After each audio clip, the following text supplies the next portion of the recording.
கை சேர பண் பாடினாளோ.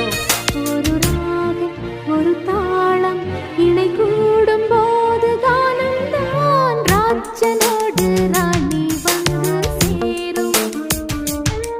இந்த ராஜயோகம் காலம் தோறும் வாழும். இது மன்மத சாம்ராஜ்யம், புது மங்கள சௌபாகியம். ஒருபோதும் குறையாது, தினம் கூடும் கூடும் ஆனந்தம். ராஜனோடு ராணி வந்து சேரும்.